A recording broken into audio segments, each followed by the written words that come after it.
안녕하십니까.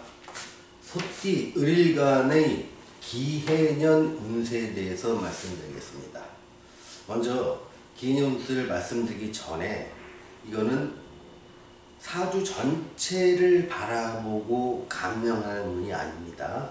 사주는 이렇게 8글자로 구성이 됩니다.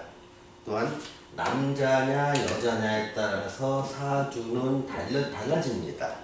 그리고 여기에 있는 대운의 모양에 따라서도 사주는 영향을 받게 되지요. 그래서 정확하게 개인의 사주를 감명하기 위해서는 사주 자체에 나와 있는 8글자 전체를 보고 그것이 대운에서 어떠한 대운에 있는가 상황을 판단한 연후에 그 전체의 모양을 살펴본 후에 기해년의 운세에 대해서 말하는 게 정석입니다. 하지만 그냥 내년의 운세를 살펴볼 수밖에 없는 것은 이 두 글자, 그러니까 보통은 8글자의 대운 2글자, 10글자의 이 10글자를 놓고 남녀까지 구분해서 20개의 잣대를 놓고 기해년을 판단하는 게 정확하지만 그렇게 하려면 정말로 270만 가지의 사실을 갖다가 다 설명을 해야 되기 때문에 어쩔 수 없이 이 2개의 글자만 갖고 감명을 하게 되기 때문에 내년에 일어날 수 있는 가능성이 높은 일들에 대해서 대체로 이러한 일이 일어날 것이다 라는 예측을 할 수밖에 없다는 것, 그런 한계를 미리 말씀을 드리겠습니다. 내년에 소띠 을일간에 같은 경우에 연애운에 대해서, 연애라고 하면은 좀 편히 그런 거, 애정운에 대해서 한번 알아볼까요?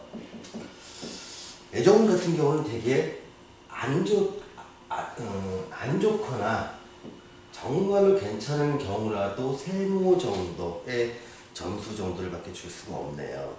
보통 애정을 갖다 살펴볼 때는 어떤 이런 을일간의 식신이나 상관, 즉 병이나 정의 모양이나 재성인 무토라든가 기토라든가 관성인 경이나 신의 모양을 보고 애정을 갖다가 말하게 됩니다.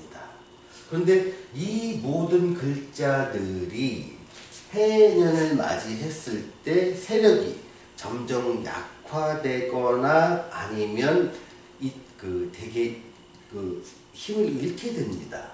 보통 12운성으로 살펴보게 되는데, 그래서 보통 애정운을 살필 때 내년에는 소띠 을일간의 경우에는 애정운에서 전선에 좀 이상이 생기겠구나. 기존에 만나던 사람이라면 애정관계에서 조금 금지할 수도 있겠다. 아니면 관계가 조금 소원해질 수도 있겠다. 없는 사람이 새로 애정관계를 맺거나 이성관계를 맺기에는 조금 한계가 있어 보인다. 그래서 내년에는 어떤 애정적인 측면보다는 내 공부에 치중할 수 있고 내 자격과 나의 스펙이나 퀄리티를 올리는 데 치중하는 것이 훨씬 더 유리한 해라는 것 말씀드리겠습니다. 다음 재물운에 대해서 한번 살펴보겠습니다. 이번에 재물운이요. 재물운의 모양을 봤을 때도 보통 무라든가 기의 변화를 보기도 하고 병이라든가 신의 변화를 통해서 내 재물이 어떻게 존재하는가 여부를 살펴보는데, 재물운에서는 그러니까 현금 흐름에 대해서는 되게 안 좋게 될 수 있더라. 그래서 자금은 내년뿐만 아니라 이어지는 3년 동안, 소위 소띠한테는 삼지라는 시간 동안 자금의 흐름에서는, 현금의 흐름에서는 막힐 수가 있다. 그래서 사람이 상황에 따라 다르지만 어떠한 사람이든 간에 공통적으로 필요한 것은 보수적으로 현금 흐름을 맞춰 나가라. 이 말은 내가 들어올 돈은 잘 안 들어오고 나가야 될 돈은 점점 늘어나기 때문에 내 수중에 있는 운용 자금이 고갈될 수 있는 그런 시기라는 걸 말씀드리겠습니다. 그러니 특히 여러분이 어떤 투자를 하시는 분이라면 절대적으로 투자 규모를 줄이셔라. 정 투자를 하고 싶다 하더라도 정말 소액만 투자하고 이 투자의 대상을 현금 비중을 무조건 높여놔야 된다. 투자는요, 그러니까 부동산이든 주식이든 비트코인이든 금이든 다른 현물 자산으로 투자하는 것도 투자지만 때로는 현금을 보유하는 것도 투자의 한 방편이다. 그런데 적어도 내년은 현금 비중을 늘리는 투자 방법을 선택하라. 이 말씀을 드리고 싶습니다. 또한 현금 흐름이 안 좋을 때 가장 많이 타격을 받는 사람 같은 경우는 부채가 많은 사람입니다. 그래서 가장 먼저 해야 될 것 중에 하나는 부채의 규모를 가능한 한 많이 줄여놓고 내년을 대비하라. 이렇게 소띠 을간에 대해서 말씀드릴 수 있습니다.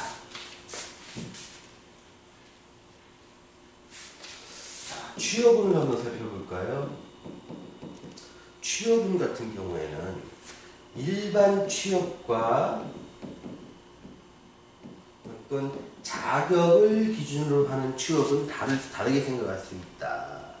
가령 일반 취업이라 하면 고등학교를 나오거나 대학교를 나오거나 대학원을 나오거나 이게 남들이 다 하는 과정을 지켜서 공채로 들어가고 하는 이런 취업을 말합니다. 이런 취업에는 굉장히 좀 어려움이 많다. 되게 곤란할 것이다. 그런데 내가 특정 자격을 바탕으로 또 기술을 바탕으로 그러니까 내가 특정 분야의 전문 영역 속으로 들어가는 취업의 문은 비교적 넓게 열려 있을 것이다. 그래서 이거는 세모 내지 동그라미 정도의 취업운을 갖게 됩니다. 단연 이 경우는 재취업을 하는 경우도 마찬가지가 됩니다. 내가 어떤 그동안의 사무직 경력이라든가 내가 뭐 금융직이라든가 다른 기타 경력만 갖고 재취업을 할 때는 내년에 재취업은 상당히 어려움에 빠질 수 있지만 남들이 갖지 못한 나만의 자격이나 기술을 바탕으로 하는 취업이라면 충분히 취업의 문이 열려 있다고 보시면 됩니다. 시험운을 말씀드리겠습니다.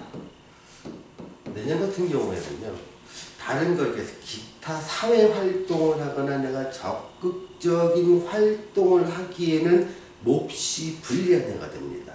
즉 활동에 대해서는 몹시 불리한 해가 되는데 내가 시험을 공부하기 위해서 가만히 앉아서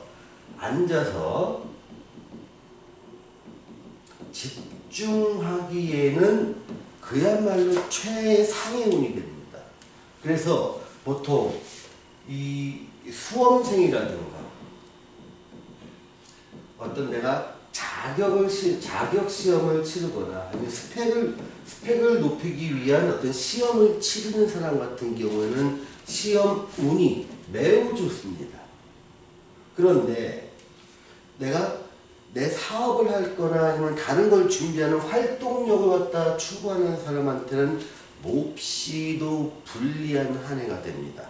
그래서 기왕에 이런 것을 내년에는 나의 활동을 활발하게 펼쳐서 일하고 새로운 일을 벌리고 확장하고 이런 일보다는 내 내면을 키울 수 있고 나만의 경쟁력을 가질 수 있는 분야, 그 분야에 대해서 앉아서 공부하고 또 자격을 획득하고 스펙을 갖다 쌓는 것, 이런 일이라면 그 일이 향후에 여러분들이 삶을 살아갈 때 무척이나 큰 도움으로 작용을 할 것입니다.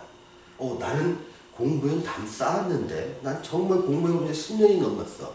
이러신 분들이라도요. 내년 한 해는 충분히 자기가 원하는 분야에 대해서 집중을 할 수가 있는 시기가 다가옵니다. 시험은요.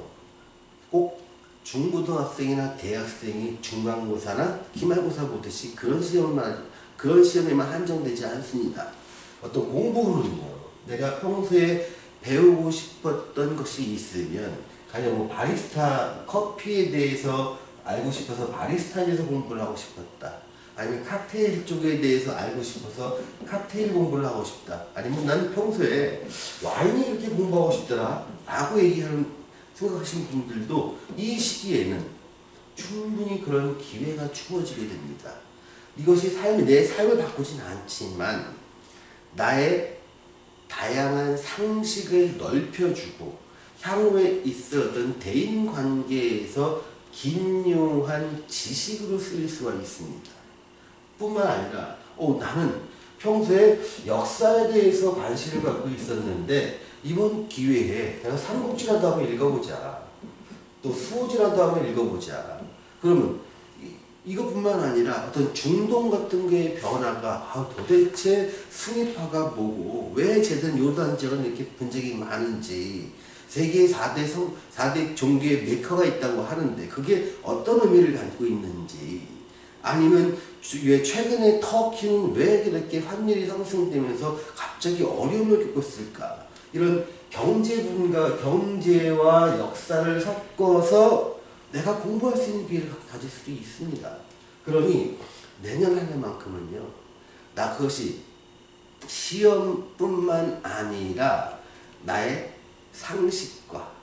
상식을 넓히고 호기심을 만족시킬 수 있는 그런 분야라면 얼마든지 학습이 가능한 시기입니다. 모든 세운에는 제일 좋은 것도 있고 나쁜 것도 있습니다.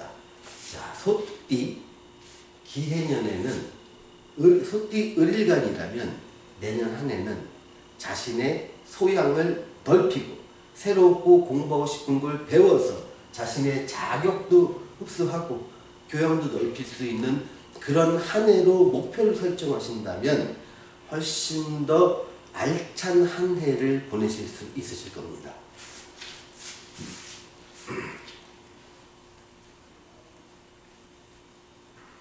자, 사업운에 대해서 좀 알아볼까요? 사업운 같은 경우에는 내가 제조업 같은 게 있을 수가 있었죠. 또 서비스업이 있을 수 있고요. 그다음에 내가 어떤 학원업 같은 걸 할 수가 있었죠. 학원업 같은 걸 할 수 있고 또 유통업을 하는 사람도 있고 또 그러니까 임대사업을 하는 사람도 아마 있을 겁니다. 그럴 때 나는 제조와 유통을 같이 해. 그런 건 상관없습니다. 그런데 이 앞에 있는 것들은 활발한 활동을 전제로 하고 돈의 흐름을 전제로 하는 사업들입니다. 이런 경우에는 되게 어렵습니다.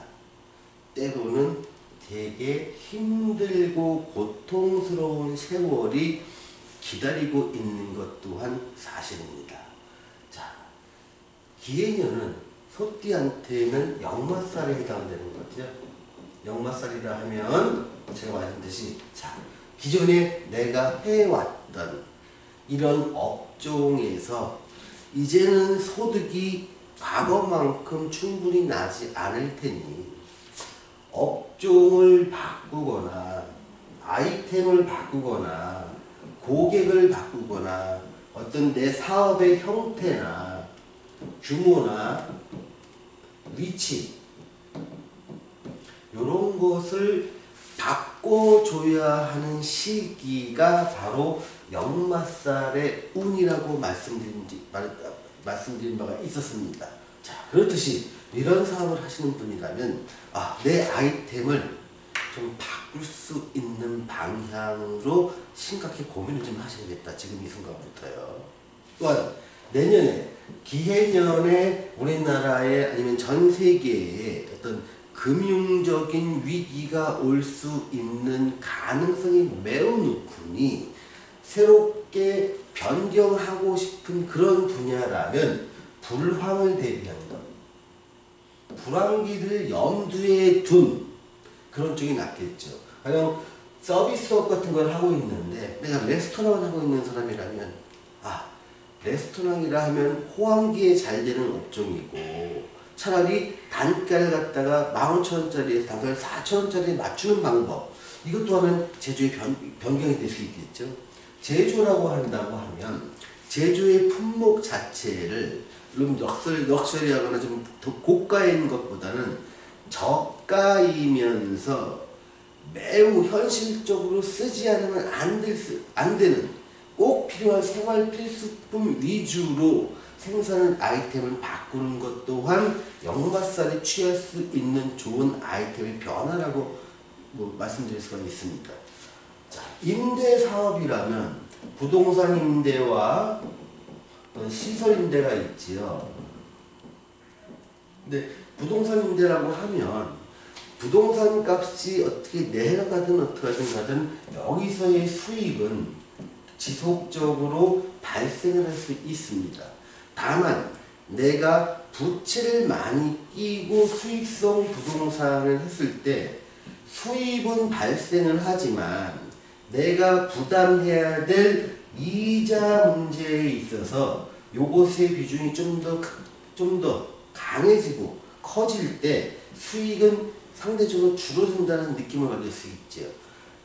임대사업이라는 부동산 수입 자체는 그런대로 정말 나쁜 가운데 유지될 수 있지만 내가 부채를 많이 가진 사람이라면 이 수입의 중대보다는 이자 부담이 더 커지는 영향 때문에 실질적 수입은 좀 줄어들 수가 있습니다.